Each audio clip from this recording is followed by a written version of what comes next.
Hi everyone, myself Jesh Kesharwani, national chess gold medallist and a motivational speaker.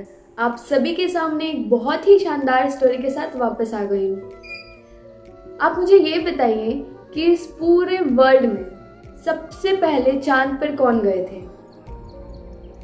Yes, the right answer is Neil Armstrong. Neil Armstrong 1968 में moon पर गए थे। पर आप मुझे ये बात बताइए कि उनको मून पर जाना था, उन्होंने ये प्लान, ये टारगेट अपने माइंड में कितने साल पहले बैठाया होगा, या कितने साल पहले उन्होंने ये सोचा होगा कि मेरे को चांद पर जाना ही है।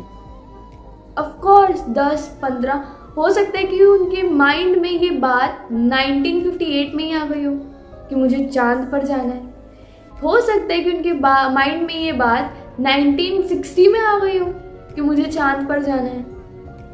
तो उनके माइंड में ये बात 10-15 साल पहले ही आ गई थी कि मुझे चांद पर जाना है, तब जाके वो 1968 में मून पे लैंड किए एंड फर्स्ट पर्सन बने of this world to reach moon.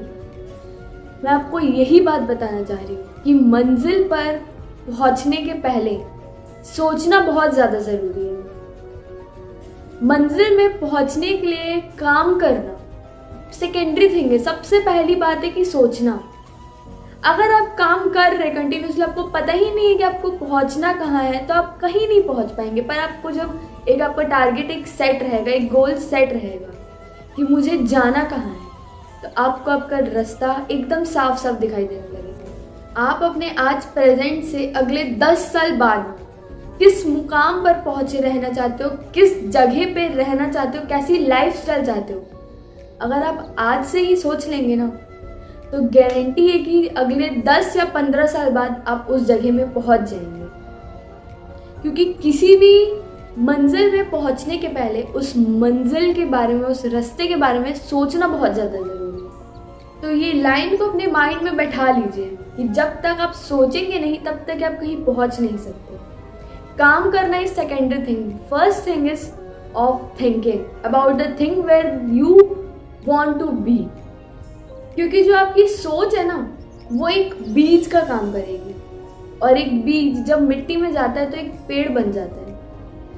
पर एक बात आप मेरी याद रखिएगा कि जो बीज है ना, उसको भी मिट्टी के अंदर दफन होना पड़ता है। आपके लाइफ में भी बहुत रुकावटें आएंगी, बट उन सब रुकावटों को अगर आप हटा करके आगे बढ़ गए तो आप अपने जीवन में सक्सेसफुल आराम से हो जाएंगे। और जो अपने मुसीबतों में डरेगा, लड़ेगा नहीं ना, वो हार जाएगा। आपको मुसीबतों का सामना करना बहुत अच्छे से आना चाहिए। मैं आपको एक बात बताना चाहूँगी कि इमोशनल मैनेजमेंट इस पूरे धरती का सबसे बड़ा मैनेजमेंट है। Emotional management. इंसान ना अपने इमोशंस की वजह से अपनी प्रोफेशनल लाइफ को खराब बहुत ज़्यादा जल्दी कर देता है।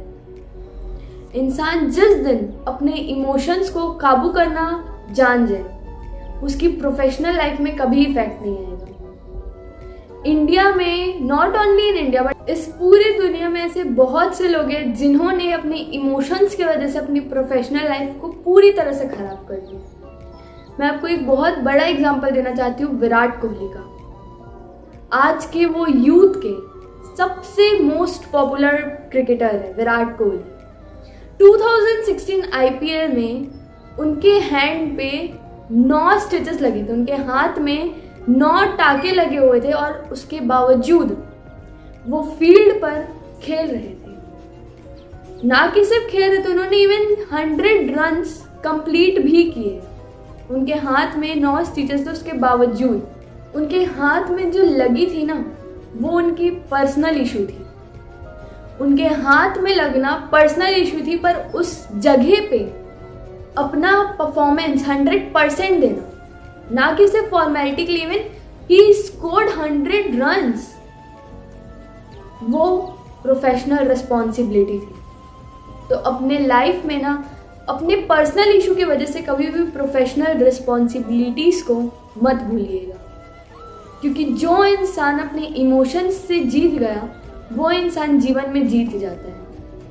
कभी भी अपने इमोशंस अपने धंधों के बीच में बिल्कुल मत लाइएगा। मेरा यहाँ पे धंधे का मतलब ये है कि वो कुछ भी हो सकता है, आपका बिजनेस, आपका एम, आपका कोई भी टारगेट, कुछ भी हो सकता है। आप जिस चीज़ को पाना चाहते हैं, अगर आप उस चीज़ के लिए कड़ी मेहनत कर रहे हैं, तो अगर आपके लाइफ में कुछ इश्यूज आ भी गए ना, तो आपको इमोशनल नहीं होना है, उससे जीतना है। क्योंकि पर्सनल इश्यूज अगर आप अपने प्रोफेशनल लाइफ में लाएंगे ना, तो आप सक्सेसफुल बिल्कुल भी नहीं हो पाएंगे। तो अपने पर्सनल इश्यूज की वजह से अपनी प्रोफेशनल रिस्पॉन्सिबिलिटी को कभी मत भूलिएगा। तो एक लास्ट बात अब मैं सबसे कहना चाहूँगी कि कभी भी अपने पर्सनल इश्यूज को प्रोफेशनल रिस्पॉन्सिबिलिटी या प्रोफेशनल लाइफ में इंक्लूड मत कीजिएगा। क्योंकि पर्सनल इश्यूज आपके पर्सनल इश्यूज रहते हैं, वो पर्सनल इश्यूज है, उनका कोई आपके काम से लेन देन नहीं होना चाहिए। हमारे साथ क्या होता है, हमारे कुछ पर्सनल इश्यूज आए, हम छोड़ देते हैं, यार अब थोड़ा दिन रहने देते हैं काम करके, बट उसी थोड़े दिन को छोड़ने की वजह से हम बहुत पीछे चले गए रहते हैं।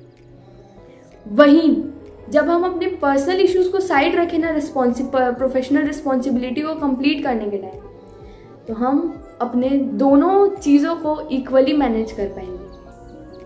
तो इमोशनल कभी मत होइए अपने ना लाइफ में, अपने ना काम पे, और सिर्फ फोकस कीजिए कि अपने आप को कैसे आप बढ़ा सकते हैं आगे। Thank you everyone.